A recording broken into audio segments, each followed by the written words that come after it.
When it comes to living life, there's a lot to overthink, but I don't ever have to overthink my water. I've been drinking Smart Water for years and truly love its pure, crisp taste. It's vapor distilled through a process inspired by clouds. I love chic branding, and Smart Water's sleek bottle shape makes it the perfect accessory for any day bag, workout tote, or backpack. Smart Water is the smart way to hydrate no matter what you have going on in your life. Life is full of choices. Smart Water is a simple one.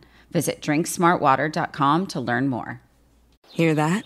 Yeah, that's the sound of you relaxing, because now you're managing diabetes with the Freestyle Libre 3 system. You get to know your glucose levels and where it's headed. Manage your diabetes with more confidence with the Freestyle Libre 3 system. Ready to learn more about the #1 prescribed CGM in the U.S.? Visit freestylelibre.us to learn more. Based on retail sales data for patients' last filled prescription by manufacturer. Refer to the FLAIR NL4 study published in BMJ Open Diabetes Research and Care 2019. Safety info found at freestylelibre.us. This is Dr. Laurie Santos from the Happiness Lab. Many people have questions about how to improve levels of happiness. Living a healthy lifestyle is one sure way of increasing happiness. And a good place to start is with your oral health. Just a few small changes to your oral care routine, such as changing your toothpaste to Colgate Total, can lead to beneficial changes in your oral health. Colgate Total helps stop oral health problems like gingivitis and cavities before they start, because preventing oral health problems is a lot easier than treating them. Be dentist ready and get Colgate Total at shop.colgate.com/total. Hi, everyone. I'm Rachel Zoe. And I'm Rodger Berman.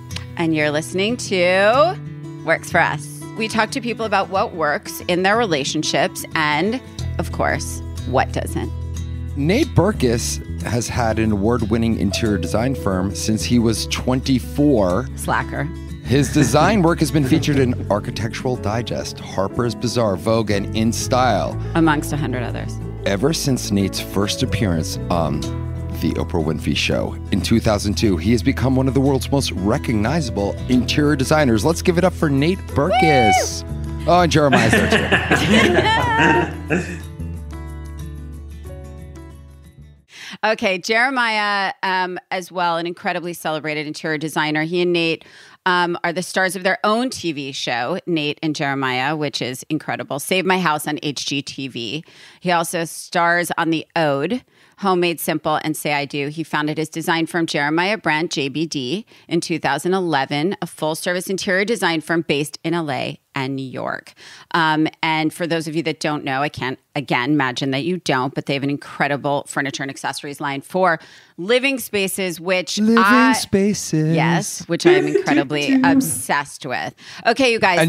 And just for one more gratuitous plug, it's actually Jeremiah Brent Design. What did I say? JBD. You missed out the design. No, so I if said people JBD. were Google searching to get their interiors done. JBD. Okay, sorry. Jeremiah Jeremiah would Brent want to go Design. to Jeremiah Brent Design to get all of their fancy wares. I mean, honestly, we wanted to talk to you because we believe that you have one of the most sort of thoughtful, inspiring, incredibly understanding relationships. And, you know, you, similar to us, work together.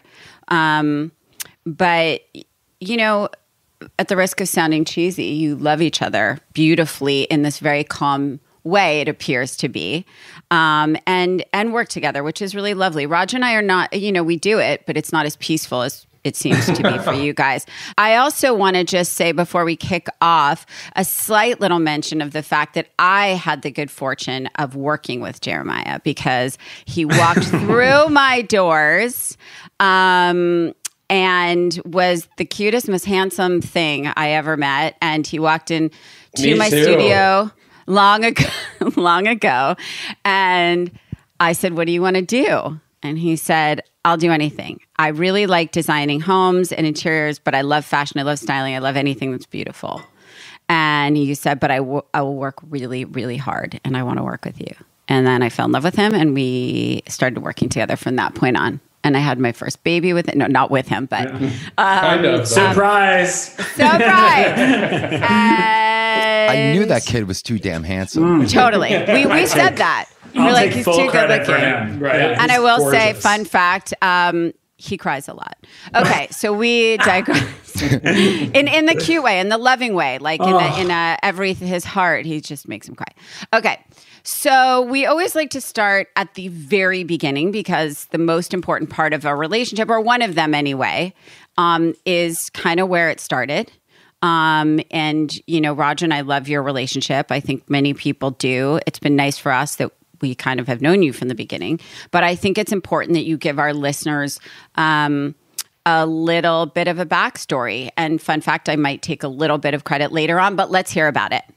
Well, I feel like you can take most of the credit. I mean, one of the first times that Nate was ever brought up to me, I will never forget. I was in your kitchen and you said you were sitting at that white kitchen table, and you said to me, you know who you need to fall in love with?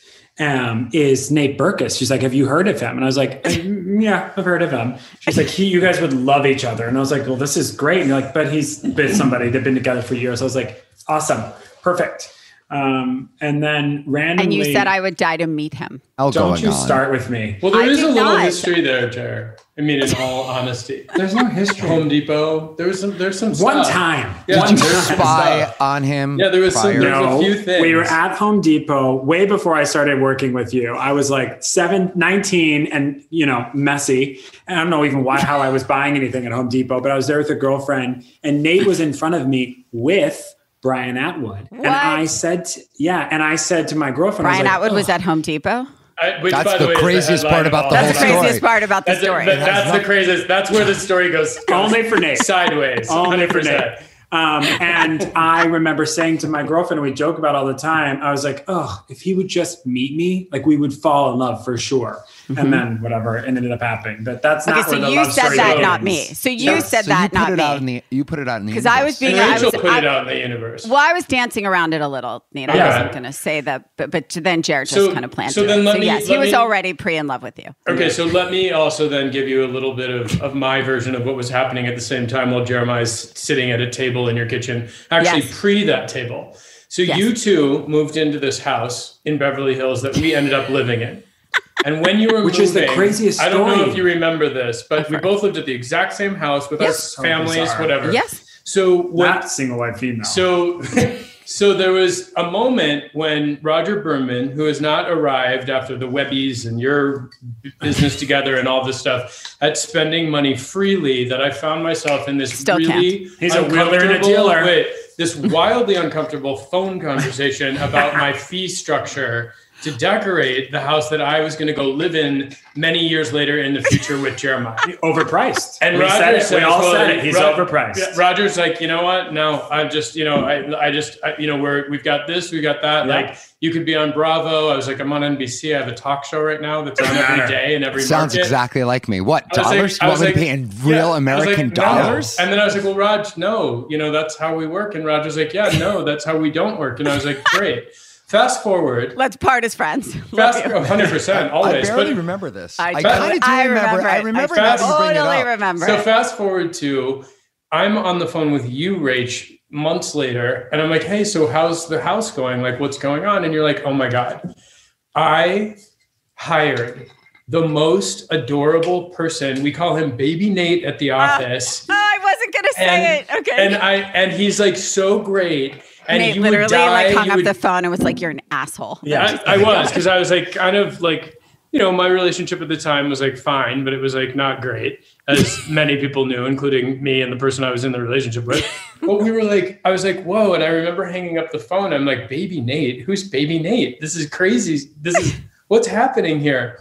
And Jeremiah ended up talking with Sasha in my office at the time about your project in Beverly Hills. So, as I had said to Rodger, well, I'm happy if whoever ends up working, if they need any information, blah, blah, blah, whatever, they're welcome to reach out to the office in Chicago. Connections. The only reason why we hired him was he's so damn cheap.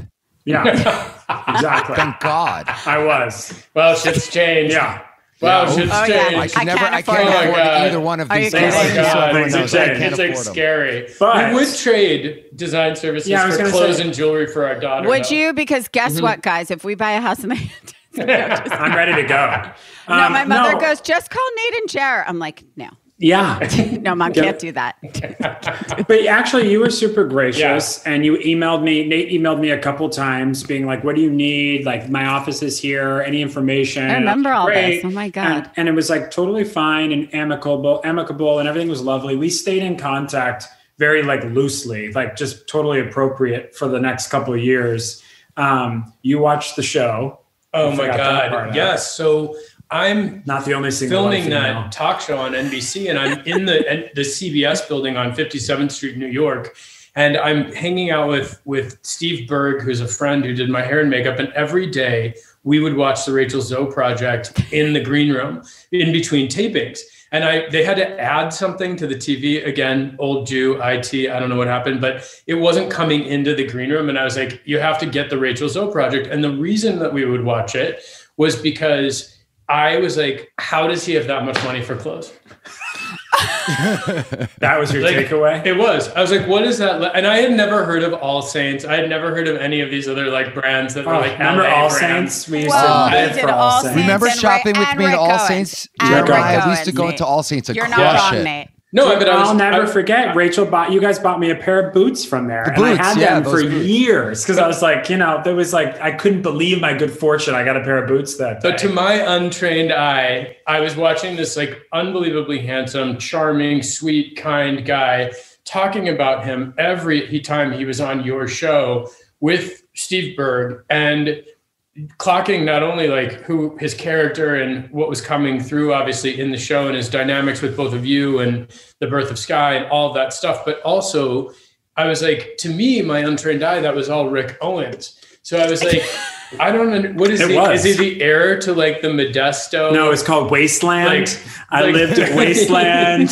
If it was like on eBay, I was like, I'll take it. I was like, it was all smoke and mirrors. And I could never, still to this day, we don't wear the same thing because his clothes are like much more fashion forward. I would look like a weird like sniper. like Russian, thank you for seeing like me. Sharpshooter in like Matsuda, but he was like, he had this whole thing going on that was like so chic and just really interesting. And then we met. We had a date in New York City. He was out surfing in the Hamptons with friends.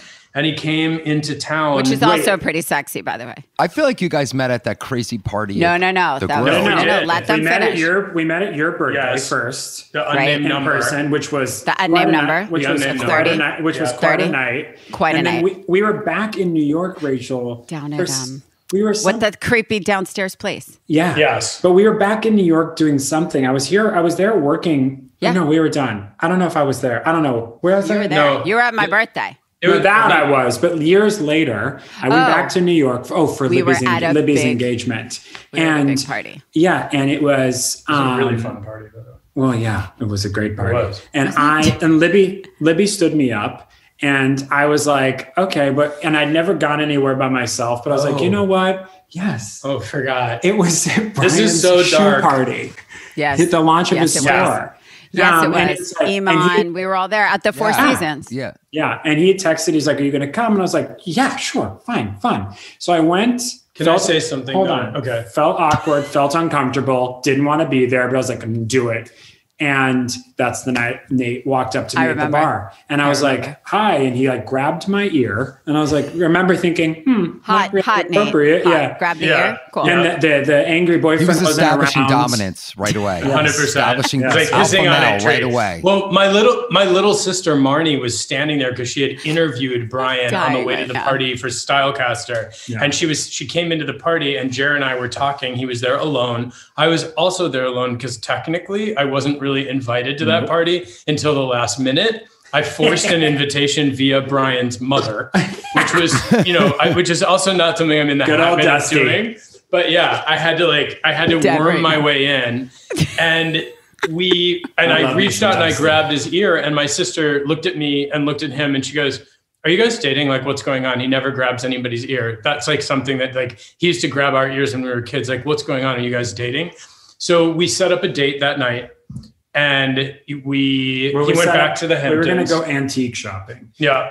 And as you do. And the date never ended. No, we went on that date, and we never parted. We never separated from that day on. I mean, my God. As Like me cliche, and Rachel. That's exactly what happened to us 30 years ago. That's what you do. That date just turned into that evening, turned into forever. Yeah. And that's how, and I think there's something so magical about that, because people talk about how hard it is to be in relationships. And we've all been in, with the exception of you guys who've been dating since high school, but people talk about how hard it is, how much effort relationships are. And they are in many ways, but they're not when the fundamentals are there. Certain things aren't hard.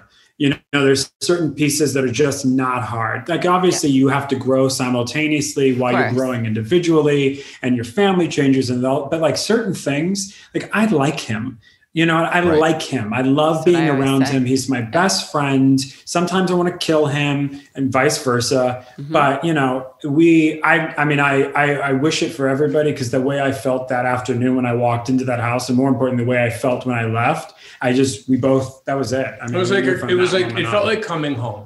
After all the things that we had been Roger's through. like bawling right now. No, I love this. But that's true. That's what it feels like. It feels like coming home. No. I say this to everyone. Guys, that's what Roger and I always say to people, every interview I've ever done. How do you work together, and how are you together for almost 30 years? How? And this is actually why we created the podcast, because it's not perfect. No. Nothing's perfect.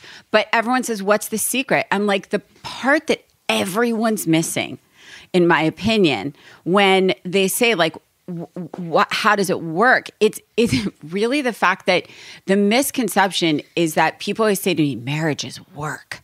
Marriage is work. Yeah, okay.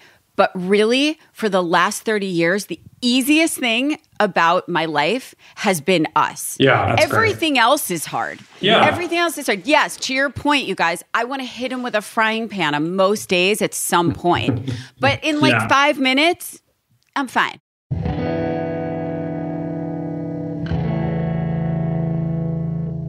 This show is brought to you by our show's new sponsor, BetterHelp Online Therapy.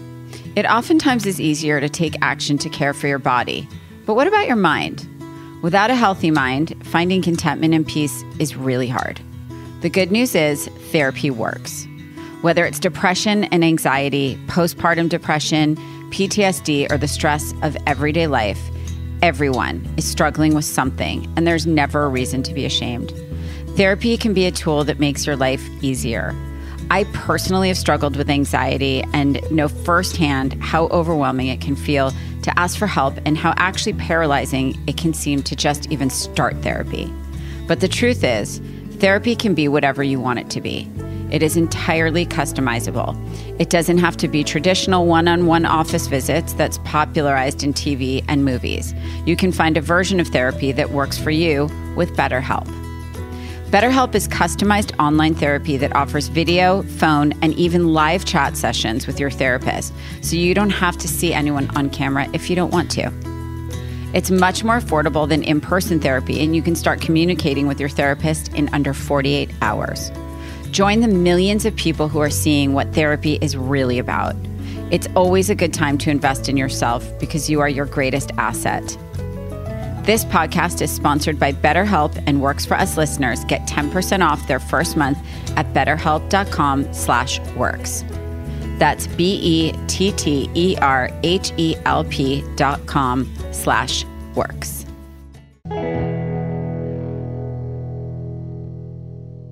You know that on Works For Us, we talk about all kinds of partnerships and relationships. But the partner every company for sure needs is a hiring partner. No, they need me. And I'm telling you, They need that me. partner is... Me. I'm a hiring partner for everyone. What? I am. Don't I hire everyone? No. And you also have zero time to work on actually hiring anyone. Oh. Actually, I gotta go. You're so busy. Great. Like I was saying, Indeed is the hiring partner you need. Maybe they can help me find a new co-host. Just kidding. Indeed is the job site that makes hiring quick and easy. Post, screen, and interview all on Indeed. You can get your quality shortlist of candidates whose resumes on Indeed match your job description, and you only pay for the candidates that meet those must-have qualifications. Next, you can schedule and complete video interviews in your Indeed dashboard. With tools like Indeed, Instant Match, and Indeed Skills Test, you can on average reduce hiring time by 27%. You can choose from more than 130 skill tests or add your own to really customize the skill set and candidates you're looking for. According to Talent Nest, Indeed delivers 4 times more hires than all other job sites combined. So if you're hiring, you need Indeed. Get started right now with a free $75 sponsored job credit to upgrade your job post at Indeed.com/whatworksforus. Get a $75 credit at Indeed.com/whatworksforus. Indeed.com/whatworksforus. Offer valid through June 30th. Terms and conditions apply. I think what's interesting about that, because that obviously resonates with us and that's how we move through the world as a couple and as a family, but also as individuals. And the truth is that when you really love somebody and you really like them and you really admire and respect them as a fundamental basis, you also have to give them the room and the freedom to change. And to evolve and to be a different version of themselves as different opportunities in life happen, as things change. And I think what's been so beautiful about at least our dynamic is that I am his biggest fan. I am his biggest supporter. I am not threatened by anything. Same. He's not threatened by anything from me. It's always great job. That's amazing. And even now, as both of our careers have changed so much, and as Jeremiah's company has shifted so much, there's moments where, we're two designers in addition to being two people who do TV shows together and parents and married. But, there's moments where he gets projects and I'm like, wait a minute, my firm is 25 years old. That's a me project. That person is a billionaire. What's happening? But even with what could be perceived to the outside world as two men doing the exact same thing, in the same career path, in a very similar recipe for disaster, recipe for horror and strife and conflict and insecurity and misery. And it just has no room in our home. I think it's one of the most important things. And I will say, having an inside track to the two of you, I think anybody that knows the two of you intimately knows that at the end of the day, nobody loves the other person more. I felt that from the side. I mean, you got just who you are. And I know that with everything swirling around you, and I'm lucky enough to have found the same thing. But Nate was the first person that really saw me the way I wanted to be seen. And it changed the way I moved through the world. I mean, we were at different chapters of our lives when we met. I had a lot of, I worked really hard. You were a baby. You're young. Yeah. You're so young. Can we say what our mothers thought when we first started dating? Well, let me finish my thought before you ruin it with your weird story. The idea is, the thing is, this is literally us. Yeah. I feel like I'm talking to us right now. I get emotional and he's like, let me ease this up with a joke. No, Jared, I'm you. And apparently Roger and Nate are the same human beings. So shit stirrers over here. Yes. But he had great love. He lost great love. There was a lot of things that we navigated and had to figure out. And he gave me the space. And I obviously am not I'm a tough cookie, and I wanted things a certain way. I needed to create my own identity separate from him. And he gave me the space to do that. And, that part's never been difficult for us, lucky enough, but, Well, I didn't give it to you. I just stood away to let you do what you wanted to do. I mean, no one can give that to you. Yeah, but I think you guys, that's a point that I think is a huge learning thing, because I think in relationships, first of all, everything you're saying is just, first of all, it's incredible. Second of all, it's admirable. Third of all, I think, again, it goes back to, I don't want to bring it to us, but it's very rare that we see people that always want to be together. And people are like, Rachel, you don't go anywhere without Roger. Someone would fly me to Paris and we and they go and I'd say, wow, well, I don't want to go without him. Why am I going to Paris without him? Why is that fun? That's not fun to me. What am I going to do? Go dance on tables and to me, I'd want to be in that place with him. Right.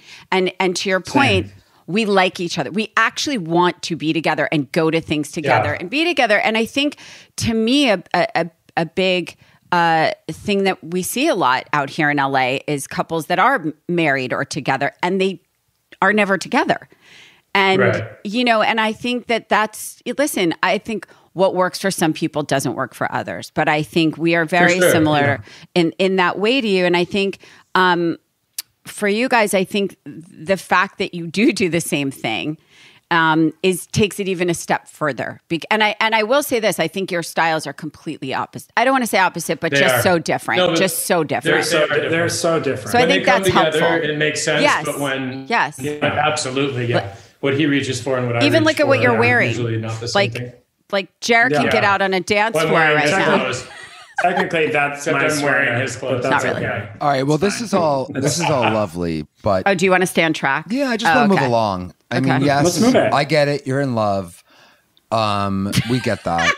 I think the only thing Nate. the only thing I have to add to that whole love thing is, and for anyone who's listening, is, it's layers. I think what you guys have and what we have is, you understand that you could fight, you understand that you could do whatever, but you're never ever going to be cross that line where you're never going to do anything that's hurtful and defensible, that's like going to ruin this thing.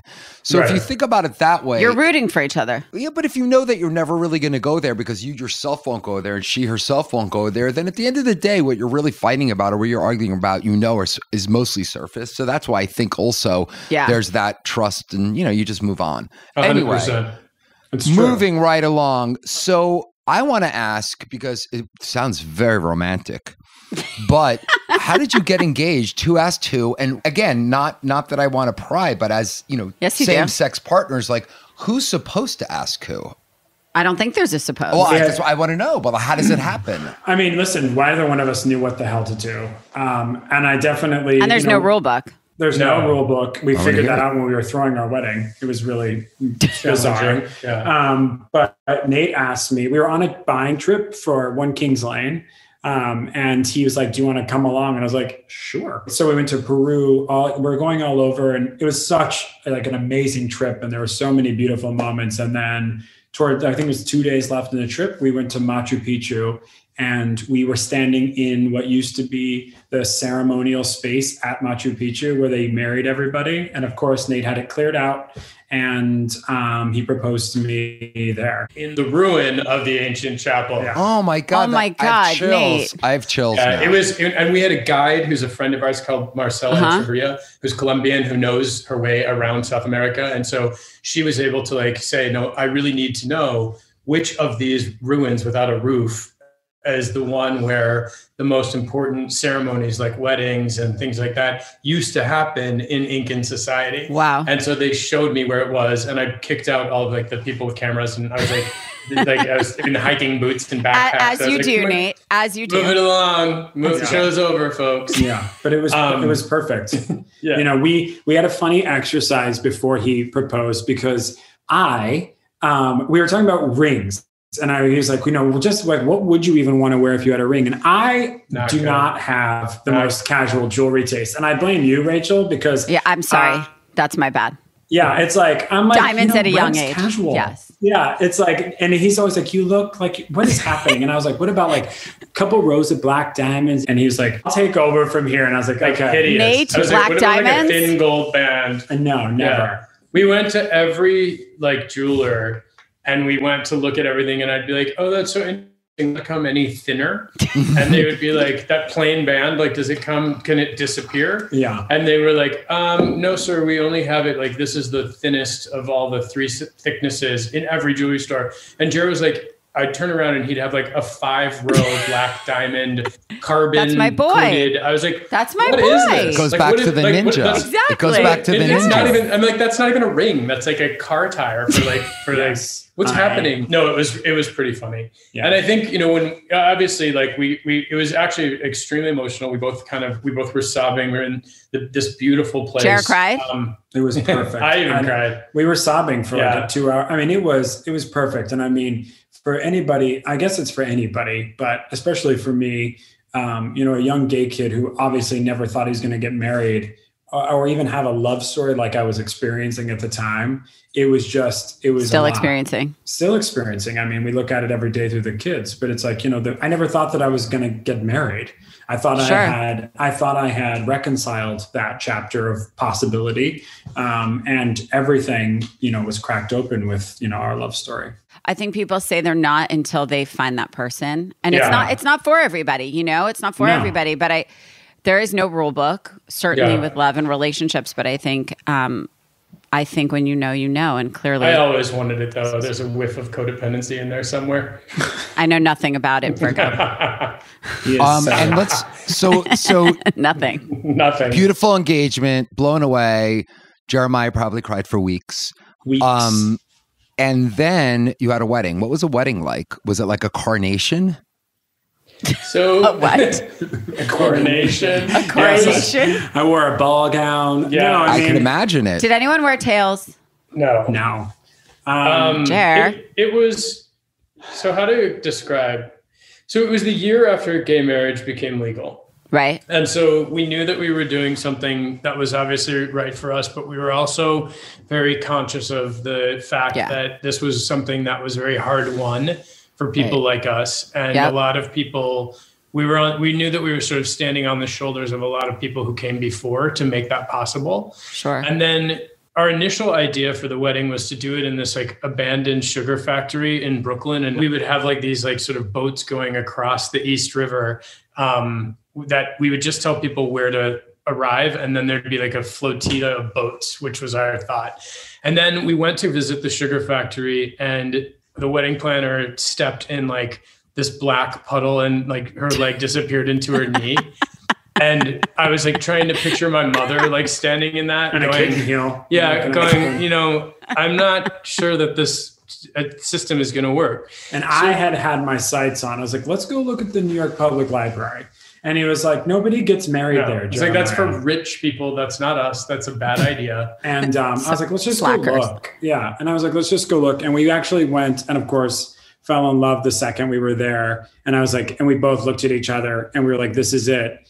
And luckily, the library was so amazing. They'd never had a gay wedding at the New York Public Library. We were the first. Really? Yeah. They were so beautiful about the whole thing, and the stars. It's the most magical spot. Oh my god! Oh my god! Like full Carrie Bradshaw. We knew we were going to have children because we were already kind of getting the wheels in motion to have our daughter via surrogacy, and I think the idea, what appealed as well, aside from this like magnificent space, but that the fact that our kids would always have a place that would always be protected to be able to come and visit as they became adults and as they moved on with their lives. So there was something kind of poetic and beautiful about being married somewhere that would always be there. Yeah. Also, I think that it's not ironic, but also not to be lost on the fact that you got married in a institution of education, and being the first, gay couple to be married there, I think is sort of like, that's incredible. Listen, when you're educated,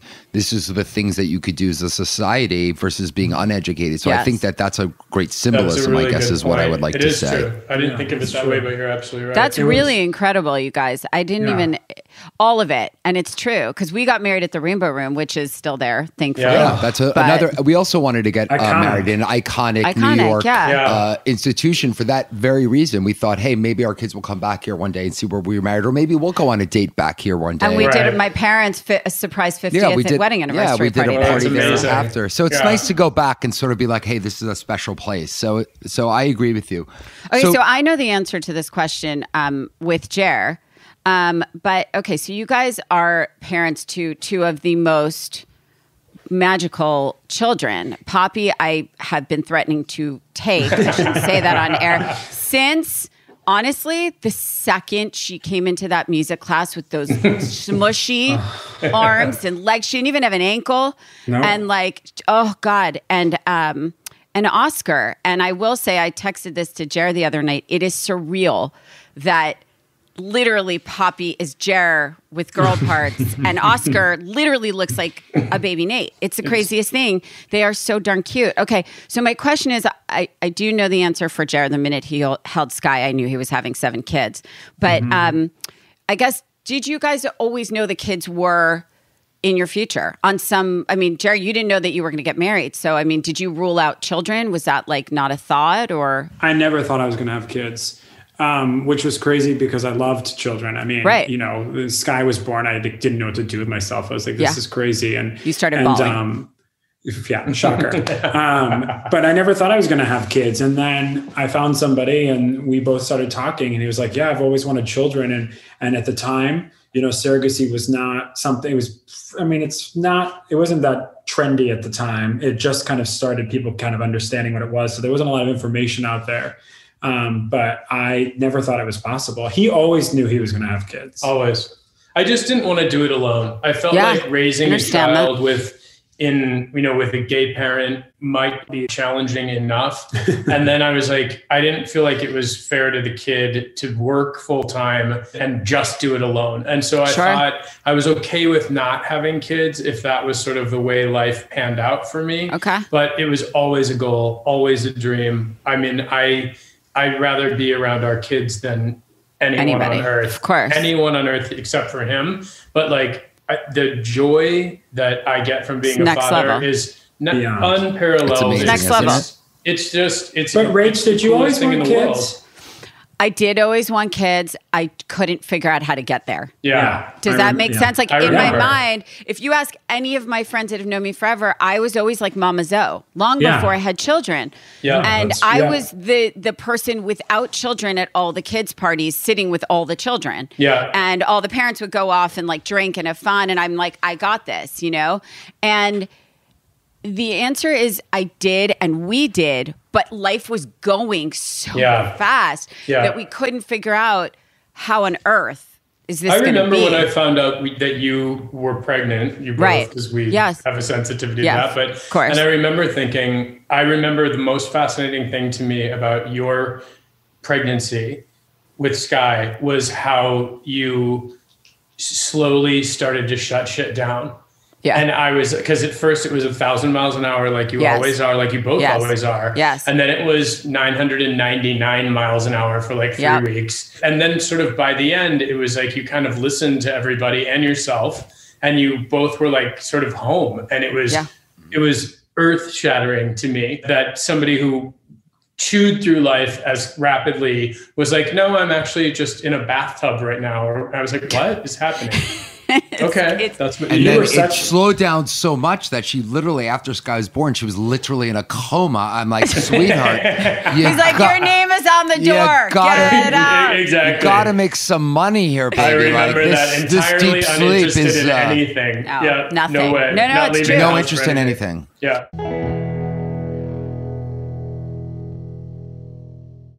I feel like I've been saying this a lot lately, but showering at night has honestly changed my life. The mornings are so hectic that when I shower then, I feel so rushed and like I'm already late for my day. And always there's a child outside my bathroom door banging. I feel like you're actually hiding in your bathroom at night. I'm not hiding. It's just my only actual like me time. I'm pretty sure you're hiding. Not hiding. As I was saying, at night, I can really take my time and relax. I like to exfoliate, put on a hair mask, shave my legs in peace and quiet. I recently tried the Athena Club razor and was so totally obsessed with how smooth my legs were. So many razors in the past have left my skin like red and irritated, and that's just honestly not the case here. Athena Club's razor has thousands of 5-star reviews and is designed with built-in skin guards and an innovative handle to help prevent razor burn, my biggest peeve. Plus, the razor blade is surrounded by a water-activated serum with shea butter and hyaluronic acid, which is exactly what you need to keep your skin healthy and hydrated. The best part is the razor kit is only $9 and comes with an extra blade head and a magnetic hook for easy shower storage and your choice of handle color. Choose from colors like rose, coral, or onyx because why settle for a boring or ugly razor if you don't have to? Razors can actually be chic. Athena Club also has the most incredible shave foam that's back in stock. Together, the Athena Club razor and shave foam will leave your skin soft, hydrated, and smooth. And let me tell you, shower at night. You'll thank me later. So show your skin you care with the Athena Club razor kit. Sign up today and you'll get 20% off your first order. Just go to athenaclub.com and use promo code ZOE. That's ATHENACLUB.com with promo code ZOE for 20% off.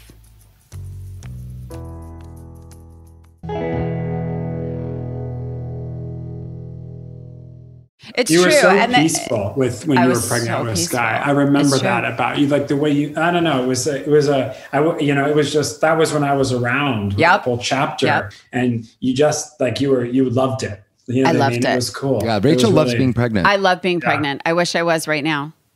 You were great. Did I just say that? Too. I'm actually like, I hate to use the word jealous because jealous is actually a mean word, but I'm so envious of my friends, and I have maybe 20 friends that are pregnant or just had babies. And Rodger looks at me like, you wish it was you? I'm like, I do. I literally wish I had a fresh new baby in my hand right now. I do. I wish I had 4. I wish I had 5. I wish I had 6. Well, we've had to really talk about, with your connection to Poppy from the day that she was born. I mean, we've had to actually really put a strategy around this now that Poppy's getting older and like picks people that she likes and connects to people, because our fear, and I'm just going to say this right now on your podcast, is that Poppy around you at 2 and 3 was sort of into you and thought that you were fun and interesting. But at 5 and 6, you're like an LOL doll that came to life, but just a rich one.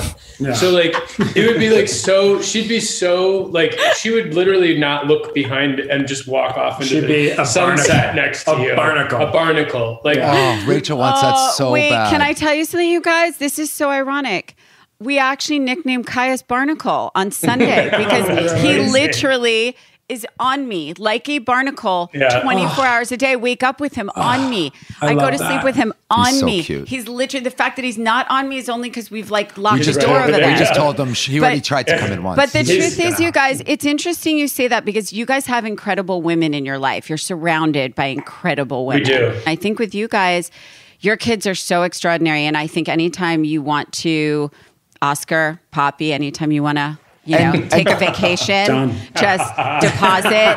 I will happily lose ourselves in my closets and wherever. But I also want to say, to Jer's point, going back to talent, I do want to say that we just moved into a new home, and almost everything that Jer furnished our home 10 years ago with, we still have. And I texted him a video of Caius jumping on these incredible Mario Bellini chairs that he got for our living room that are now at the foot of our bed. That's so funny, right? Still standing up the test of time, those pieces. Yeah. It's funny you say that about, having strong women in our lives, because it's something that I definitely overthink, especially raising a woman, how to raise somebody that's autonomous and strong and kind and empathetic, but also aware and understands, because I'm not a woman, I'm close. But, it's been really important to us to have these really beautiful, strong women around us to kind of help. And we've been lucky. We have a really great tribe of people around us. You do. Both of you. She's a tough cookie. She is exactly I'm not who she worried was. about her. No, I am not worried about her. She'll be fine. So we're talking about Poppy, which is a very, very interesting name. Yeah. Opium? No? How did we get the name Poppy? Exactly. Just that was wondering. a connection. You guys in opium haze? We paid for surrogacy with drug money. Yeah. Well, I'm a Am I drug missing dealer. something? Opium? Did that go over my head? That's how you make like many things in life, Rachel, that did go over your head. Rachel, you remember your dark drug days, right? I mean, no, maybe that's the problem. Why is Poppy opium? I know. Because you make opium from the poppy plant. Oh, see, didn't know that. Poppy flower. Listen, guys, learn something new every day. Thank God I have Rodger. As pharmacology expert.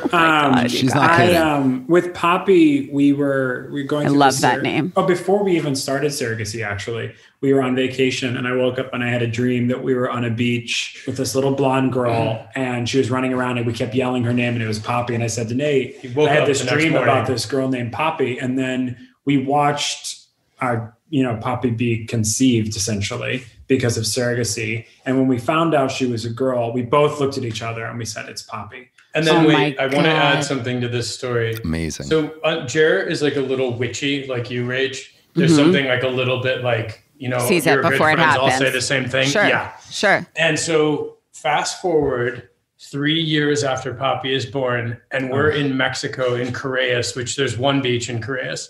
And we're sitting on the beach with a group of grownups, and Poppy is thrilled because there's a smoothie shack.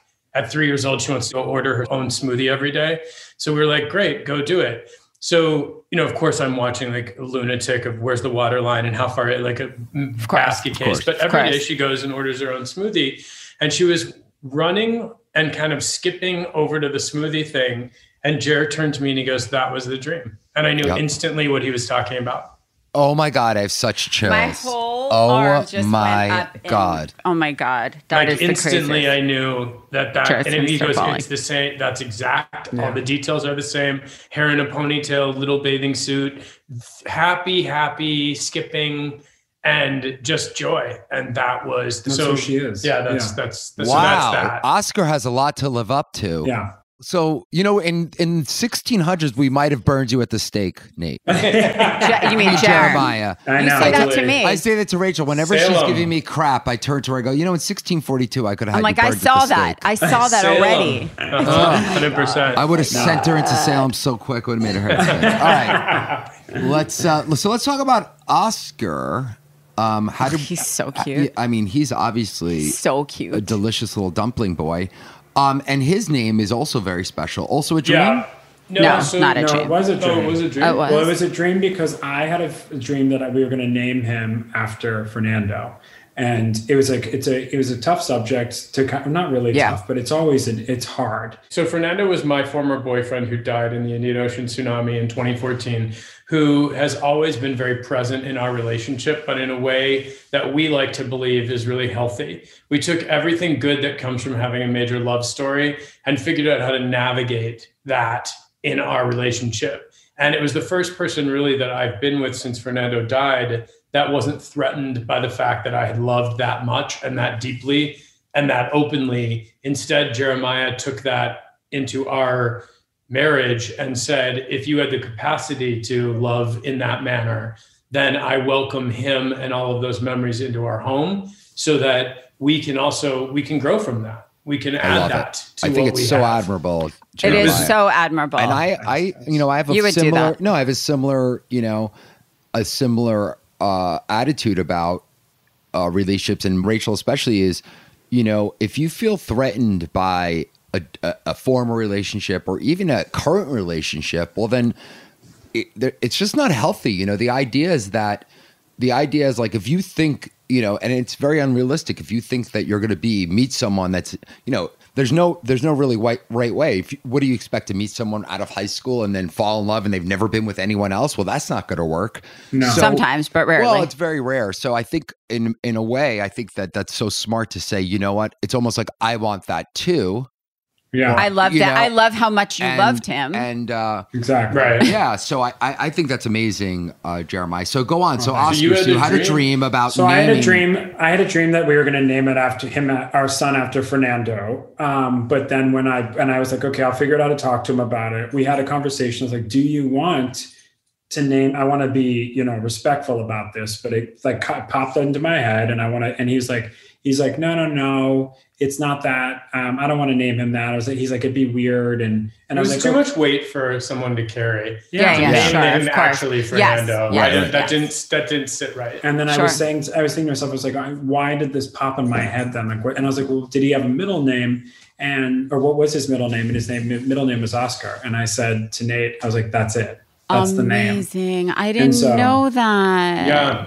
So Aki, we call him Aki, but Oscar, it was his name is Oscar Michael. So my father had passed away from a brain tumor and recently his name was Michael. Yeah. And so right before Oscar was born. Yeah. So his name is important. His name is Oscar, which is Fernando's middle name. Oscar Michael, which was my father's name. In the Jewish tradition, we name, our kids after someone that was important to us. So he came into this world holding a lot of not responsibility because beauty, but he's beauty his own and person. love. Yeah, he's the kindest, most charismatic person I've ever met. He's nothing but joy. I mean, he is, and he's great because he softens up Poppy. Who is also goofy, but she is goofier now that he's around because he's all goofy. She's a lot more serious than he is. She's a woman. He's wildly curious. He wants to know how to spell things. He wants to know how things are made. When he's eating something, he asks what's in it. How do you that make means it? he's really smart, you guys. Yeah, it's intellectual curiosity, very important. He's super curious, and he's really smart, and he's very, very snuggly. I mean, he's a barnacle. I would offer to buy our daughter a pony to come sit in my lap for 5 minutes, and she'd be like, "That's okay. Somebody will find me a pony someday." And he is like, she's not a cuddler. No. She'll snuggle me. And he is like, he's a clip-on monkey. Like he is just like. Oh. I love that's like Caius. It's the best. Oh, it's the best. Honestly, I wish I could pause them. I mean, I'm trying. I'm trying. I still got two in my bed. I got two in my bed. Jared, I got they're almost 10, 7 and 10, and I woke up with both of them in my bed. He won't let them sleep with us. You have to. It's gonna go. No, he's right. I beg. I beg. I'm the strict one. Can we talk about that? Jared? So I'm with you, Jeremiah. Like, honestly, I want my kids to be like kids in the room. Yeah, sure. I know what you guys want. Hot, beautiful wife. You know what I'm saying? Exactly. So, what do you feel about that? I would do Is that anything. why, Jeremiah, you're looking at just you have want your it, own, Nate, right? You're just having your own. You just want your own space with Nate. Is that the deal? No. So Nate's so great in so many ways. He's just really great. He's such a great dad. He's amazing. But Nate, from 7, 8 p.m. on, or when he goes to bed, I'm nighttime dad. I always have been. I don't need to sleep. I don't need it. It doesn't bother me. This is true. I need like 3, maybe 4 hours of sleep. Like me. And I'm up and I'm moving. I'm ready to go. So what Nate doesn't understand is that they will not sleep because I know our children. They're not like your kids who just will pass out. Our kids will be up. They'll be moving. They'll be flopping. I'm the one that'll be up. And I like a boundary. I'm like very strict about certain things. And those I can't see it, Jer. Can't see it. I know. I can't see it. It's so I thought true. those kids would be sleeping on top of you until they're 15. No, I'm in shock right now. One night, I was home with both children while he was filming a Netflix show. And you kept him in your bed, right? No. Are you kidding? He has cameras everywhere. I would never risk that. It would be a nightmare. I called you. Do you remember? He called me because, both kids were sick.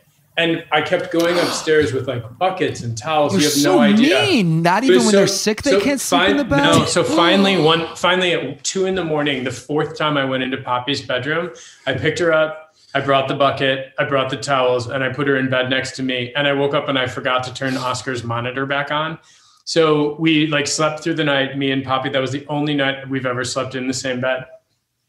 You know, I have 50-50. My friends are split down the middle. Some are like never in the bed, and some are still in the bed, and they're 12. Well, there's nothing in the middle because once they're in your bed, they're in your bed. That's exactly. I tried to enforce it for the first. Roger tried. No, it's like peeing in a swimming pool. I would bring them back, and then they'd be in. I bring them back, and then Rachel was just. And then what I would do is, but then Rachel really. Roger found me in their crib.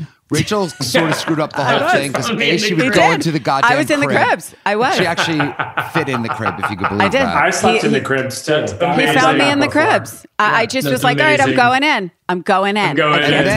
And then what happened is when I was ever like out to dinner or whatever, she'd be like, oh, Daddy's not home. Just go to sleep in my bed. I would come home to the 3 of them in bed. Okay, you guys, I have a question. All right, so what advice would you, I mean, we kind of just got really good advice that I'm not taking, but that I'm not taking. What would you share for couples entering parenthood? And like, I guess, what's your biggest piece of advice? I know mine. Can I go? I'll go first. Okay. Oh, you want to go first? Yeah. So I would say this is something that we figured out as a couple. We're not experts in anything. So here it is. You have to, as parents, you have to be able to accept your partner. No, that's mine. I knew you were going to take it. So let me just have it. You have to accept your partner for what they aren't. And that means that, like he just said, he's nighttime daddy and I have less than 8 hours of sleep. I'm not even boarding a plane for Asia, but he like, you know, there's things that I excel as a parent, and there's many things that he excels at as a parent. And we decided early on. Stop trying to change each other. Yeah. Oh my God, Rachel, that's such great advice for you to take about me. I'm listening to that. However, Your only strengths are so carrying prescient. things and driving them places. Well, then maybe that should be my role as the dad. Accepted. I also play A in fancy tackle them. pack mule. Yeah. He's really good at schlepping and driving, and those are his real true strengths. All right. So Jeremiah, any other spin to add to that?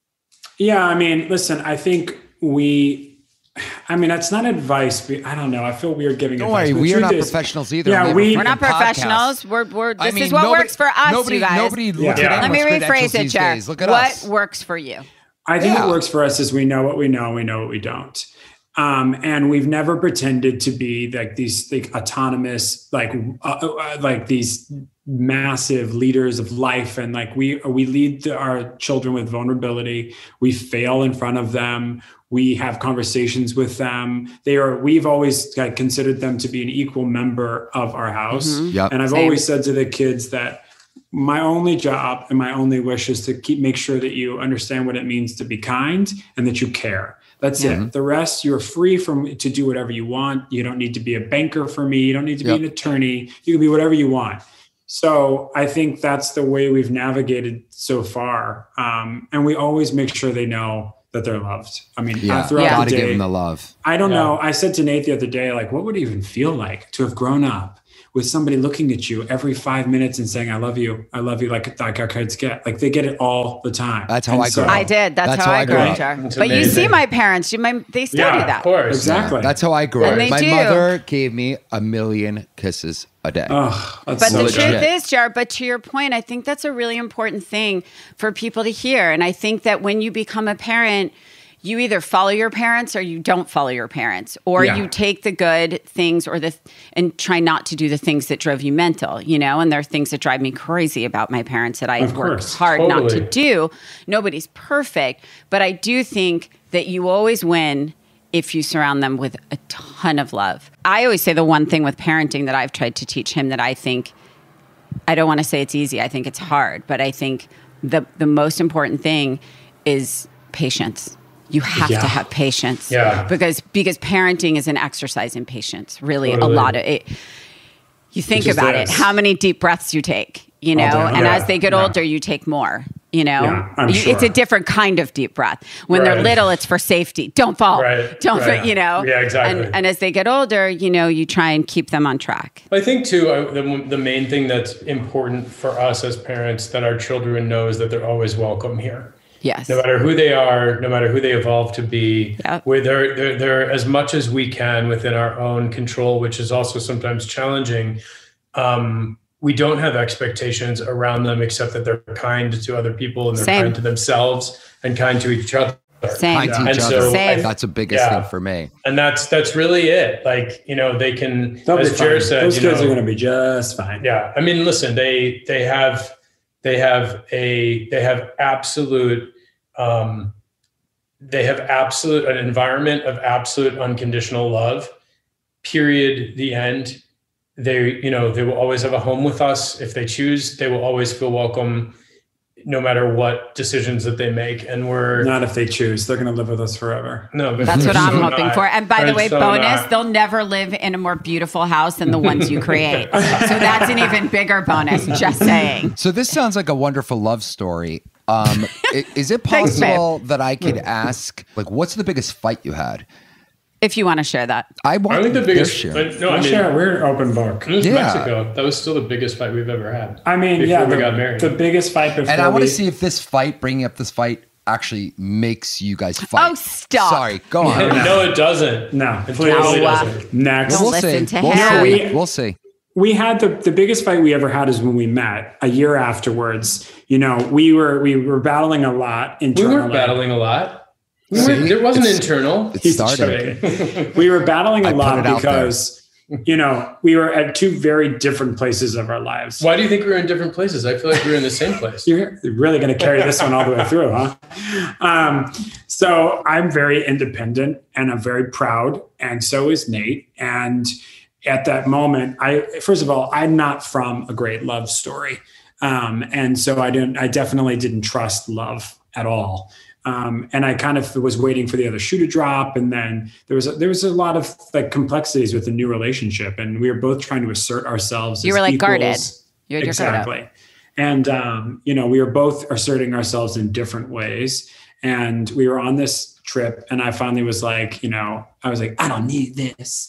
I'm independent. You're not going to take to me this way. I'm going to get a plane ride out of here. Meanwhile, I was like, I don't know how, but I'll figure it out. I always do. And I was like, I don't need this. And Nate was like, great. Neither do I. And we had this huge knockdown fight with like friends watching Dallas and like on their phone in the back of the car. Of our rental car. And it kind of Dallas the show? Yeah. One was French, so he was fascinated. They were gay. Yeah. Love. But they were, so I haven't heard anyone mention Dallas in 20 years. The remake of Dallas. No, it wasn't. It was the original. Oh, the original. Yeah. Amazing. Wow. Amazing. So we pulled over. We had this knockdown, drag out fight. And finally, Nate was like, why won't you believe me? Why don't you trust me? I love you. This is it. People don't get this kind of love story. I know. I've had it and I've lost it. And I said, you have to believe me that I'm the one. And if you can't, I'm willing to let you go. Yeah. And I wasn't bluffing. It wasn't like a negotiation tactic. I was ready to let it go because I knew that I couldn't force him to trust me.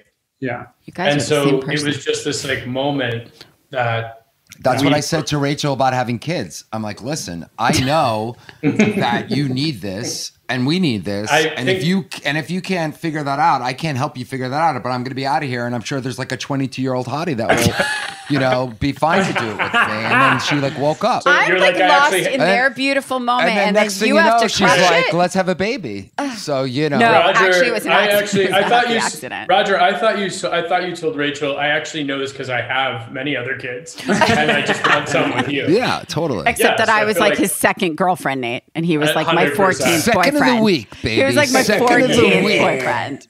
Oh my god. Oh my god. All right, you guys. Can we play our quiz? Yes, I think it's time for quiz. Okay, so listen.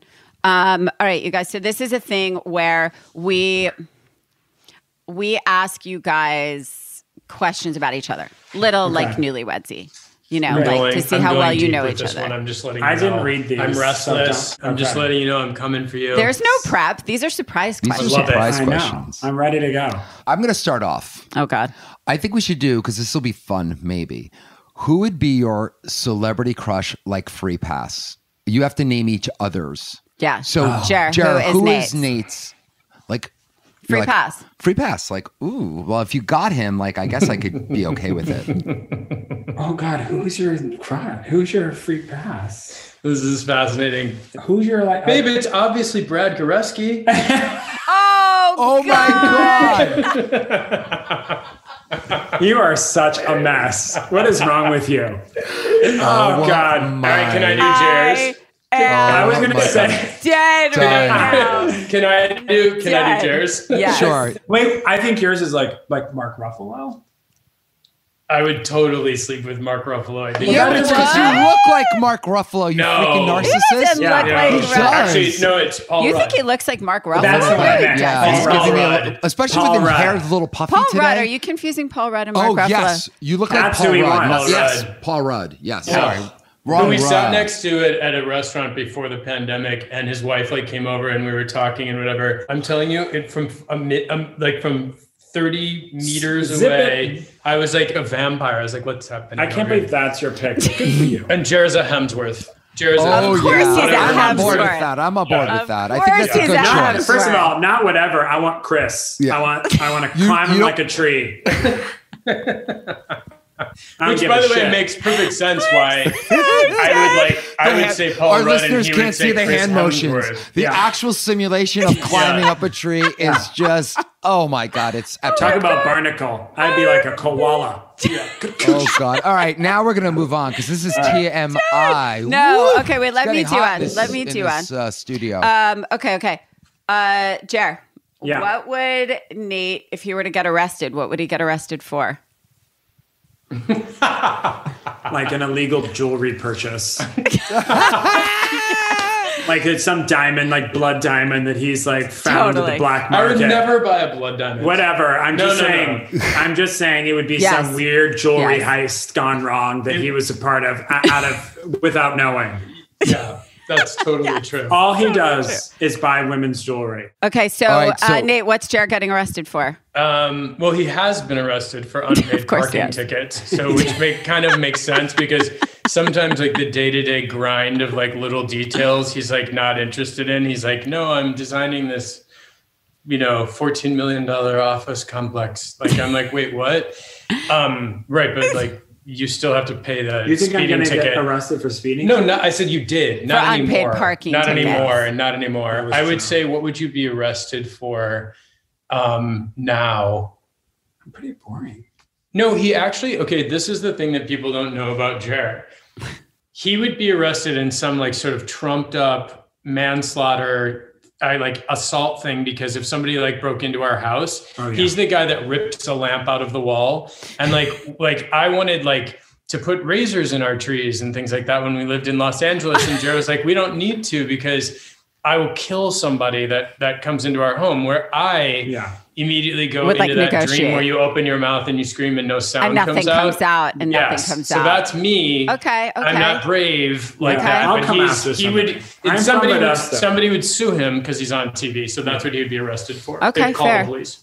Well, it makes me feel safer around you, Jared.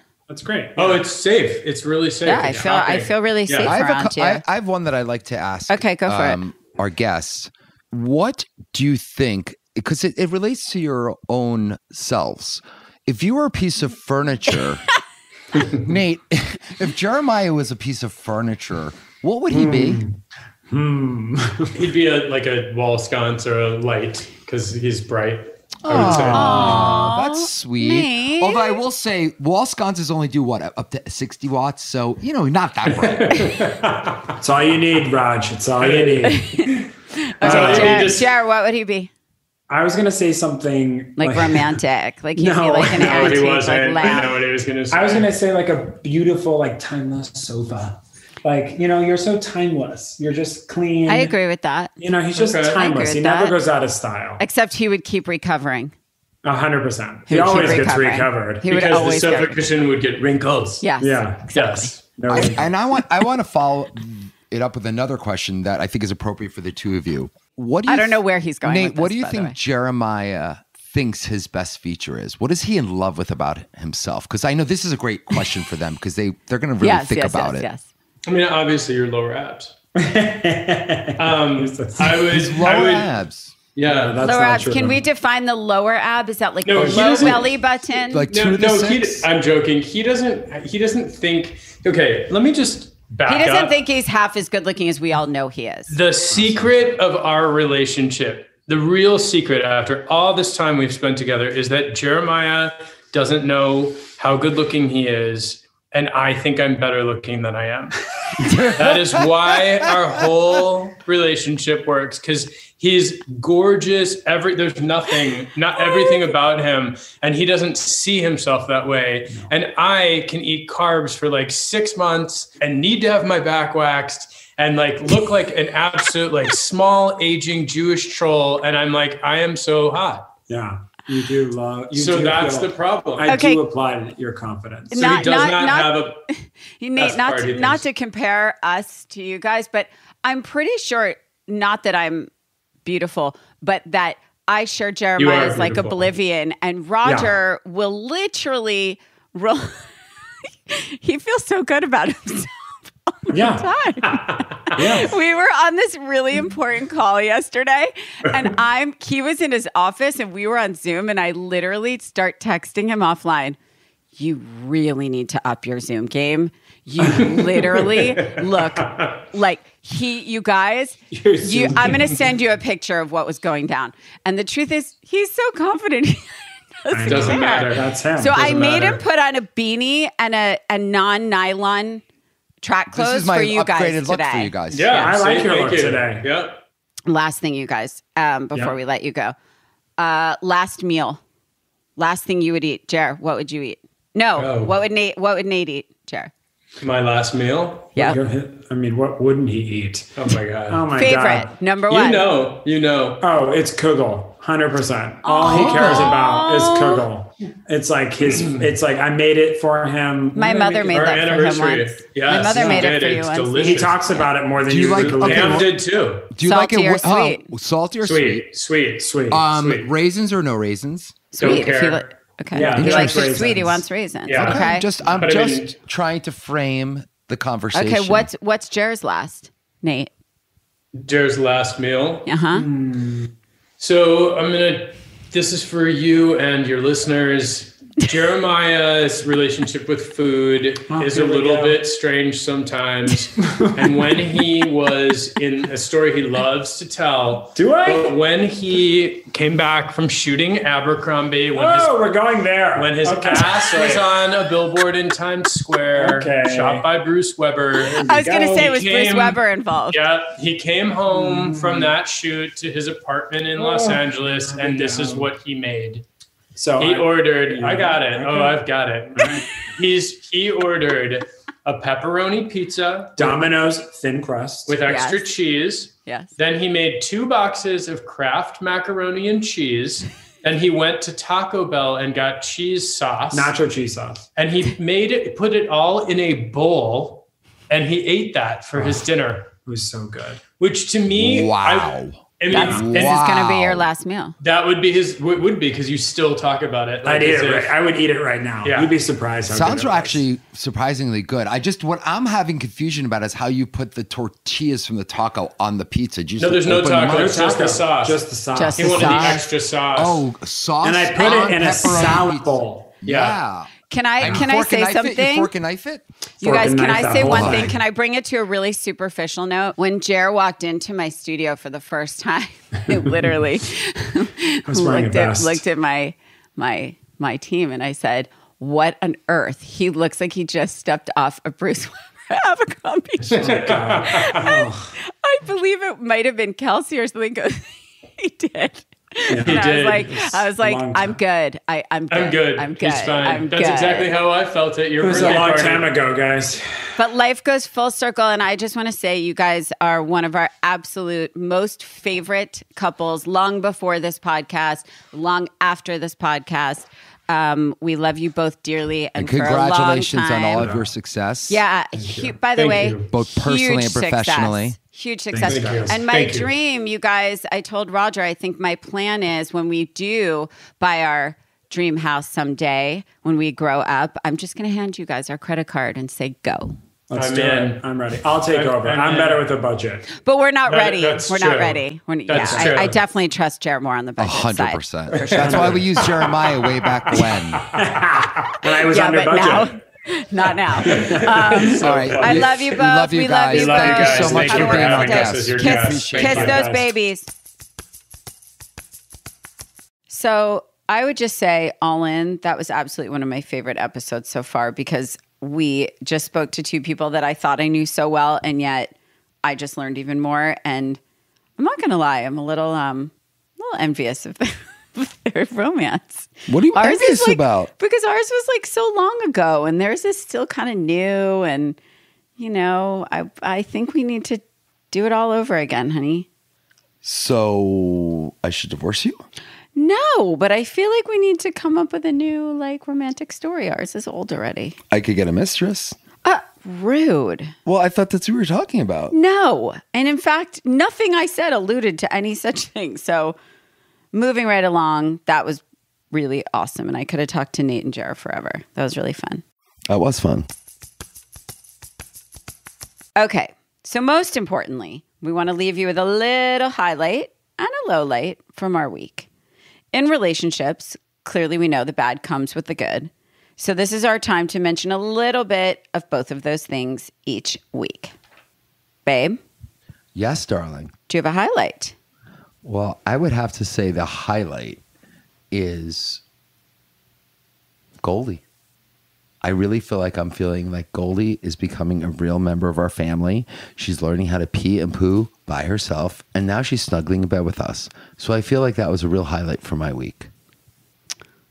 Honey, I'm so happy. You said Goldie was a highlight. Well, now let me get to my low light. Oh, no. The low light is that my wife has no sleep. She's up all night. She's really mean to me because she's getting no sleep, and it's all because of that damn dog.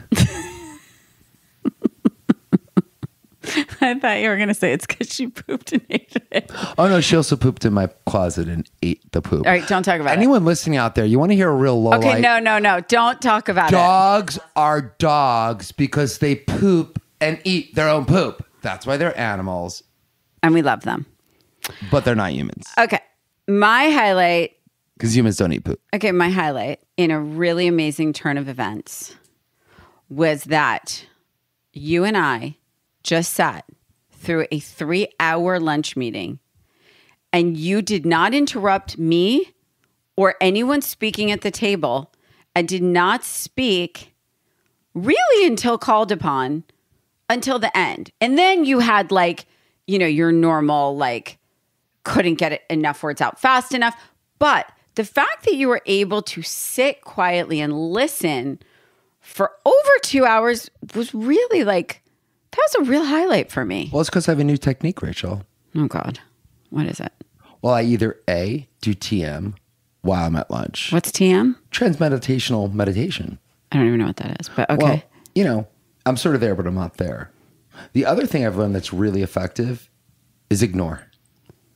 Just sit around in a blissful state. Let me tell you, I loved that blissful state. That glazed over look in your eyes. You seemed so engaged and quiet.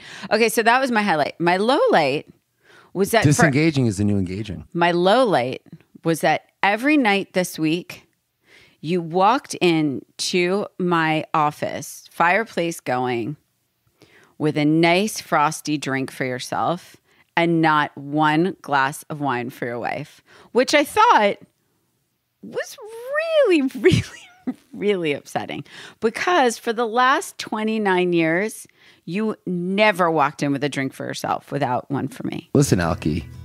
Listen, just because I have a quarter of a glass of wine every night. 29 years, that sounds like a very long time to have drinks every night. Really? I'm feeling like if I have a quarter of a glass of wine, I feel like that doesn't count. This podcast is sponsored by BetterHelp.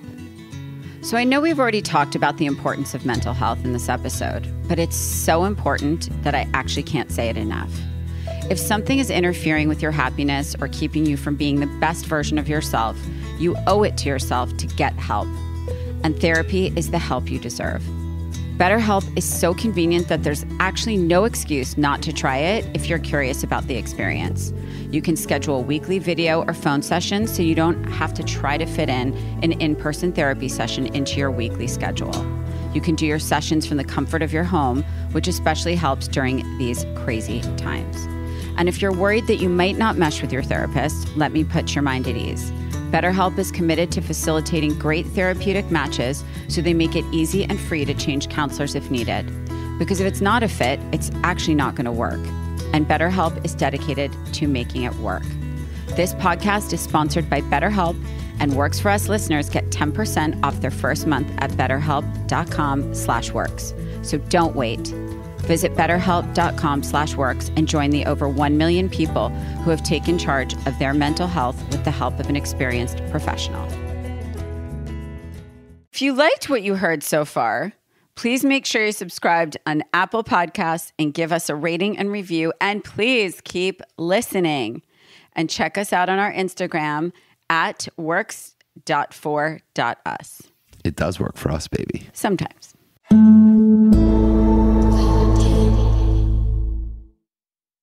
This is Dr. Laurie Santos from the Happiness Lab.